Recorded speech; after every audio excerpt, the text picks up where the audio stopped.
Forget everything you thought you knew about Santa Claus and his infamous naughty list. This isn't about misbehaved kids. It's about a hidden truth, a secret society, or perhaps even a forgotten power that the jolly old man has been safeguarding for centuries. The real story behind that list will shock you.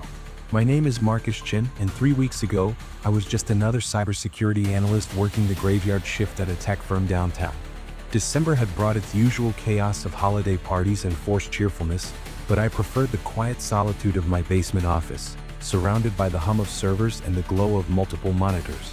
It was during one of those late nights that I stumbled upon something that would shatter everything I believed about the most beloved holiday figure in existence. It started innocently enough. A colleague had forwarded me a link to a dark web forum known for trading in unusual datasets.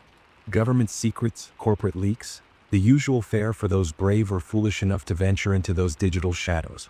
But this particular thread caught my attention because of its absurd title: North Pole Archives, Complete Naughty List Database 1847 Present. I chuckled at first, assuming it was some elaborate joke or a virus disguised as festive entertainment. The holiday season always brought out the creative hackers looking to catch people off guard with their Christmas-themed malware. But something compelled me to investigate further. The file was massive, nearly 4 terabytes of encrypted data that required 3 separate decryption keys just to access the outer layer.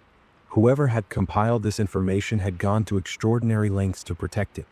That alone told me this was no ordinary prank. Pranksters don't invest this level of sophistication into their jokes. After 6 hours of work, I finally cracked the encryption. What appeared on my screen made my blood run cold. It wasn't a spreadsheet of naughty children who had pulled their sister's hair or refused to eat their vegetables. Instead, I found myself staring at a comprehensive surveillance database that would make any intelligence agency weep with envy. Every entry contained a child's full name, photograph, address, behavioral patterns, psychological profiles, and something labeled simply as status. The traditional image of Santa's naughty list has permeated our culture for generations. We picture a jovial old man in red, sitting by a fire with a long scroll, carefully noting which children have misbehaved throughout the year. Parents have wielded this myth like a weapon, threatening coal and stockings to encourage good behavior during the holiday season. Movies and television have reinforced this narrative, depicting the list as a harmless tool for moral instruction. But as I scrolled through thousands upon thousands of entries, I realized that the truth was far more sinister than any bedtime story. The earliest entries dated back to 1847, handwritten documents that had been meticulously digitized. Each one followed the same format: name, location, observed behaviors, and that ominous status field. What disturbed me most wasn't the age of the records but the final notation on so many of these ancient files. Beside hundreds of children's names was a single word that made my stomach turn: collected. I told myself there had to be an explanation. Perhaps this was an elaborate hoax created by someone with too much time and a twisted sense of humor. But the level of detail was impossible to fabricate. I recognized naming conventions from different eras, geographical references that only a historian would know, and photographic evidence that showed the natural aging of physical documents. Whoever had created this database had access to information that shouldn't exist. My hands trembled as I clicked on a random entry from 1923. A boy named Theodore, 7 years old, from a small town in Vermont. His behavioral profile noted instances of lying, theft from his father's general store, and violent outbursts toward other children. Standard childhood misbehavior, I thought. But the final entry chilled me to the bone. Status: collected. December 24, 1923. Family informed of accidental drowning. Case closed. I searched for Theodore's name in historical records and found a newspaper clipping from that very Christmas. A local boy had indeed drowned in a frozen pond, his body recovered on December 26th. The community had mourned, and his parents had died of heartbreak within the year. An accidental tragedy, everyone had assumed. Just a terrible coincidence. But as I cross-referenced more entries, a horrifying pattern emerged.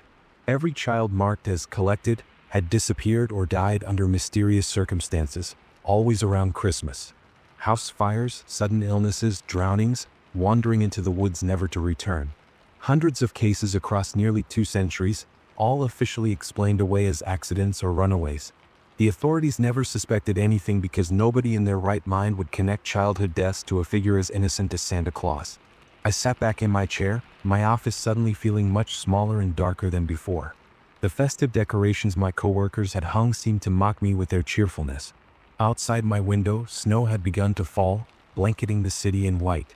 Somewhere in the distance, I could hear Christmas carols playing, celebrating the season of joy and giving.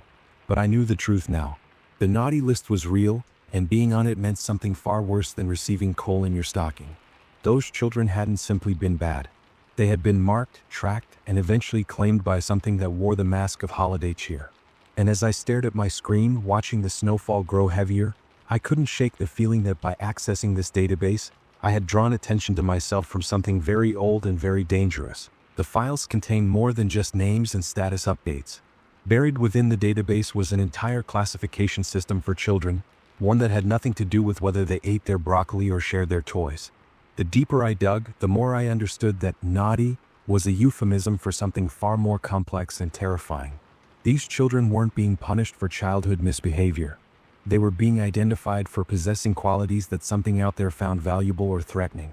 I discovered a series of folders labeled assessment criteria, each containing detailed psychological and behavioral parameters. The system categorized children into different risk levels based on specific traits. Defiance toward authority wasn't simply noted as bad behavior, it was measured against something called the resistance quotient. Children who questioned adults, who refused to blindly follow rules, who demonstrated independent thinking beyond their years received higher scores. Similarly, those who exhibited unusual empathy, an ability to sense others' emotions, or demonstrated what the documents called sight beyond sight, were flagged for immediate priority tracking. Historical records showed that throughout the centuries, the definition of naughty had evolved to encompass children who simply didn't fit the mold. In the Victorian era, imaginative children who claimed to see spirits or creatures were labeled as threats. During the early 20th century, those who questioned religious teachings or showed scientific curiosity beyond their education level were marked.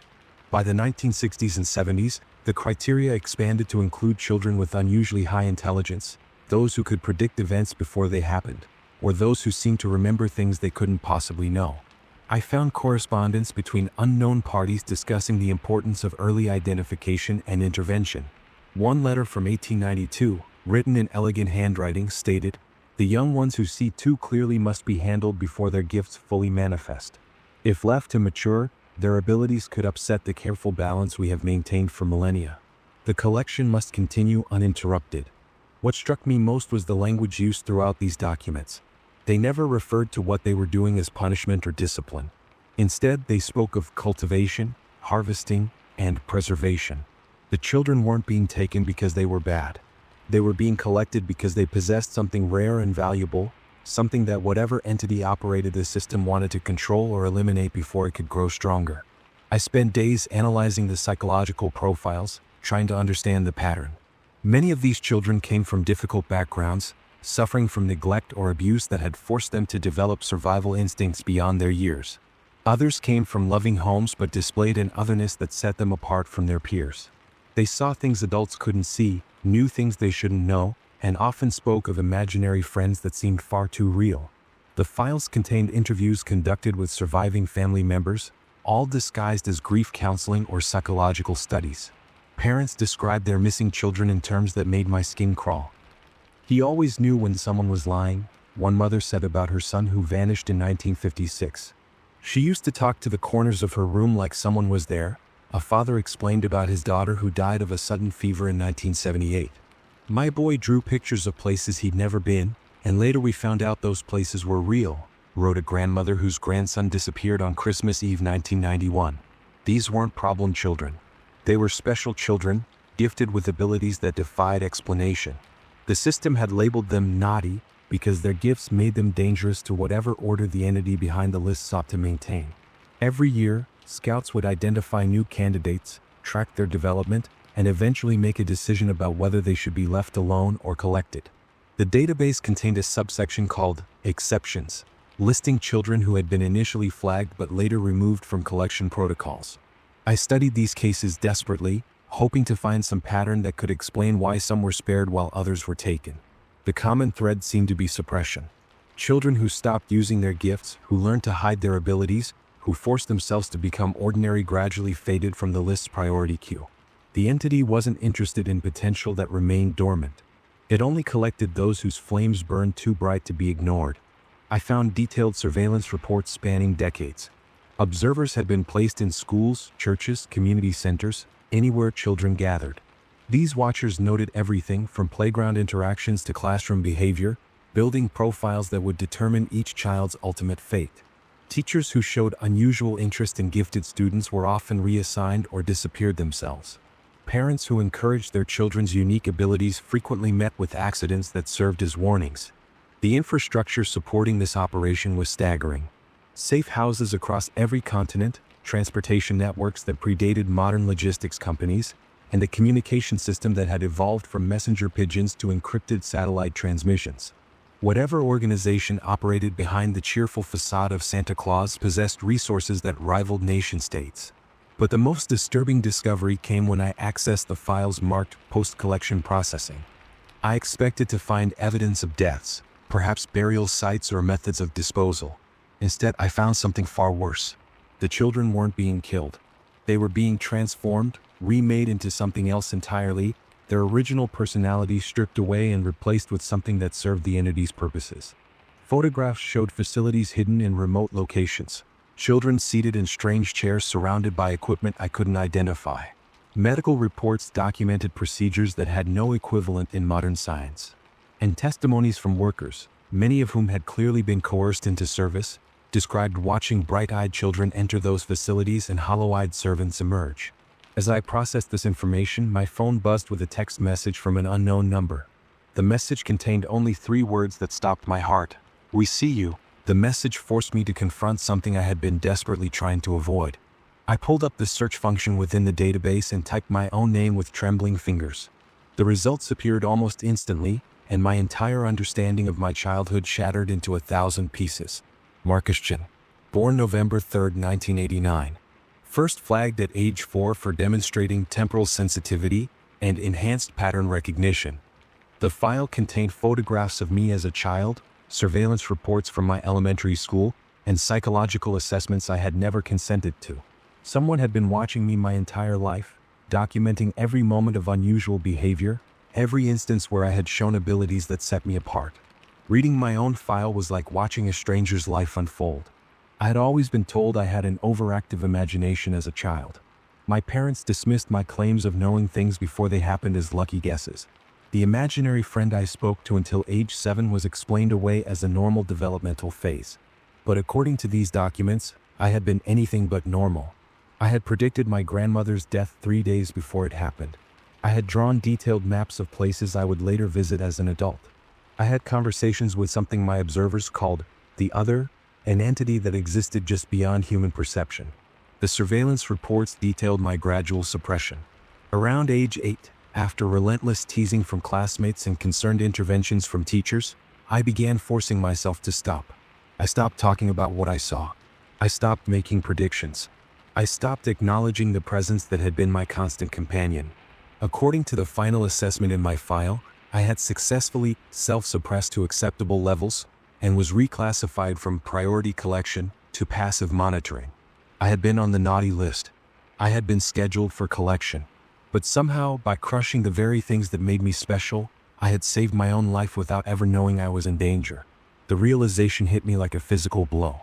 My entire personality, the analytical detachment I prided myself on, the refusal to trust my instincts, the dismissal of anything that couldn't be explained by logic, all of it had been a survival mechanism. I had buried myself to survive. But surviving meant I had memories, fragments of the abilities I had once possessed. Closing my eyes, I tried to remember what it felt like to know things. At first, there was nothing but darkness. Then, slowly, images began to emerge. A face that wasn't quite human, watching me with eyes like ancient ice. A voice that spoke without sound, telling me secrets about the world that adults refuse to acknowledge. A feeling of belonging to something vast and beautiful, something that had been waiting for me to remember. The memories came faster now, breaking through decades of suppression. I remember the night before Christmas when I was 6, waking to find my room filled with a cold that had nothing to do with winter. Something had been there, standing at the foot of my bed, evaluating me. I had spoken to it without fear, asking questions about where it came from and what it wanted. It had answered in riddles, but I had understood every word. And then it had left, promising to return when I was ready. But I had never been ready. I had spent my entire life running from that readiness, burying the gifts that would have made me a target. Looking at my file now, I understood that my survival came at a terrible cost. Every suppressed ability, every ignored instinct, every denied vision had been a piece of myself I had sacrificed on the altar of normalcy. The database contained a section called Reawakening Protocols, documenting cases where formerly suppressed individuals had regained their abilities later in life. These cases were treated as emergencies, requiring immediate intervention. Adults with fully developed gifts were far more dangerous than children with raw potential. They could understand what was happening, could fight back, could potentially expose the entire operation. The solution, according to the files, was swift and permanent elimination. I realized with growing horror that by accessing this database, I had triggered something. The text message proved they knew I was investigating. My renewed interest in my own file, my attempts to remember suppressed abilities, would register as exactly the kind of reawakening they feared. I wasn't just a passive researcher anymore. I was a threat. Frantically, I searched for information about their monitoring capabilities. The database contained references to something called the Christmas Star Network, a global surveillance system that tracked flagged individuals through methods both technological and supernatural. Satellites, yes, but also something else, entities that could sense the use of certain abilities the way a shark smells blood in water. I had spent my entire career building digital walls, learning to hide in the vast ocean of internet traffic. Those skills might buy me time, but they couldn't protect me from watchers who operated outside the digital realm. The thing that had visited me as a child, the presence I had spent decades pretending didn't exist, was still out there. And now it knew I remembered. My apartment suddenly felt exposed, its windows like eyes staring at me from the darkness outside. Snow continued to fall, heavier now, and I could swear I saw shapes moving within the white curtain. Not people. Something else. Something waiting. I began downloading everything I could from the database, copying files to encrypted drives, preparing to disappear. But even as I worked, I knew that running might not be enough. The entity behind the naughty list had been operating for centuries. It had resources beyond imagination and patience beyond human comprehension. In the days that followed, I reached out to others whose names appeared in the database with statuses similar to mine. Those who had been flagged, monitored, and ultimately removed from collection priority due to self-suppression. Finding them wasn't easy, as most had buried their past as thoroughly as I had. But desperation breeds creativity, and I eventually made contact with 17 individuals across 3 continents who remembered fragments of their extraordinary childhoods. We communicated through encrypted channels, sharing stories that sounded like fever dreams but rang with undeniable truth. Elena in Argentina had been able to heal small wounds by touching them until she was forced to stop at age 9. Thomas in Scotland had seen the dead until relentless medication convinced him the ghosts weren't real. Yuki in Japan had moved objects with her mind until her parents, terrified of their own daughter, had her undergo treatments that left her unable to remember most of her childhood. Every story followed the same pattern. A child with gifts, adults who couldn't understand, forced suppression through fear, shame, medication, or isolation, and then years of normal life, punctuated by occasional moments of strange knowing that were quickly dismissed and forgotten. We had all survived by becoming less than what we were meant to be. We had traded our potential for safety, never knowing the true nature of the bargain we had struck. The most surprising discovery was how our shared struggles had shaped us in similar ways. Despite coming from vastly different cultures and backgrounds, we had all developed intense empathy for outsiders and misfits. We gravitated toward professions that helped others, careers in medicine, social work, psychology, and technology. Having been forced to hide our true selves, we instinctively recognized and protected others who didn't fit in. Our suppressed gifts had left us with a deep understanding of what it meant to be different, to be judged, to be afraid. Thomas suggested that this might have been intentional. Perhaps the entity didn't only want to collect children with abilities. Perhaps it wanted to neutralize those it couldn't collect, turning potential threats into compliant members of society who would never realize their true nature. The suppression wasn't just about making us normal. It was about making us useful to the system in different ways. Elena discovered something even more disturbing. Among the files I had shared with the group, she found evidence that some of us had been placed in specific locations and professions by design. Subtle manipulations, scholarships that appeared from nowhere, job offers that seemed too good to refuse, relationships that connected us to institutions the entity wanted to monitor. We weren't just suppressed survivors. We were unwitting assets, our residual abilities unconsciously serving purposes we never intended. The realization that even our suppressed lives had been controlled filled us with rage and grief in equal measure. But it also sparked something unexpected: solidarity. For the first time in our lives, we weren't alone. We had found others who understood what it meant to carry this burden, who could validate experiences we had been taught to deny. Our shared imperfections became the foundation of a bond stronger than any we had known. We began experimenting with reawakening our dormant abilities, carefully and in controlled environments. The process was terrifying and exhilarating in equal measure. Elena found she could still sense injuries, though her healing touch had weakened considerably. Thomas caught glimpses of shadows that might have been spirits, though he couldn't yet communicate with them. I discovered that my pattern recognition had never truly faded. I had simply stopped trusting it. When I let go of my skepticism, I could see connections invisible to others, pathways through information that led to truths hiding in plain sight. But with each attempt to reclaim what we had lost, the watchers drew closer. Members of our group reported strange occurrences: cars that followed them for miles before vanishing, phone calls with nothing but static and distant laughter, and dreams that felt more like warnings than products of sleeping minds. The Christmas Star Network was tracking us, noting our reawakening with what I could only imagine was cold calculation. Yuki discovered that the entity viewed reawakened adults as both threat and opportunity. While we could potentially expose the operation, we also represented something rare: mature abilities that had developed organically despite suppression. The files mentioned a harvest protocol for such individuals, though details were heavily encrypted. Whatever they planned for reawakened adults, it wasn't the same fate that awaited collected children. Our group developed countermeasures, ways to shield ourselves from detection while continuing to strengthen our abilities. We learned that certain sounds, symbols, and intentions could create blind spots in the entity's surveillance. Ancient knowledge, buried in folklore about protecting children from fairy theft and demonic possession, turned out to be practical instruction for avoiding supernatural observation. As Christmas approached, our communications became more urgent. The database showed that collection activities increased dramatically during the holiday season. Whatever power Santa Claus represented drew strength from the belief of millions of children, their faith in his existence creating a kind of energy that fueled the entire operation.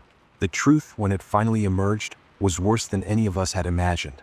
Through our combined abilities and the information scattered across the database, we pieced together the complete picture of what Santa Claus really was and what the naughty list truly meant for humanity. Centuries ago, something old and hungry made a bargain with the human world. It would provide blessings and protection during the darkest time of year, turning winter's deadly cold into a season of hope and celebration. In exchange, it required payment: the brightest souls, the children whose gifts threatened to illuminate truths that humanity wasn't ready to see. The entity didn't hate these children. It coveted them, fed on their potential, and used their transformed essence to maintain the barriers between worlds. Santa Claus was never a person. It was a mask, a role played by generations of humans who had been collected as children and remade into servants. The jolly figure in red was a collective consciousness, dozens of broken minds working in terrible harmony to fulfill an ancient contract. Every toy delivered, every cookie consumed, every ho-ho-ho that echoed through chimneys was powered by the harvested energy of children who had once been marked as naughty for being too extraordinary for ordinary life. The entity itself defied description. Our glimpses of it suggested something vast and patient, a being that experienced time differently than humans, for whom centuries passed like seasons. It maintained balance between realms, kept certain doorways closed, and ensured that humanity's evolution followed acceptable paths. Children with unusual abilities threatened that balance.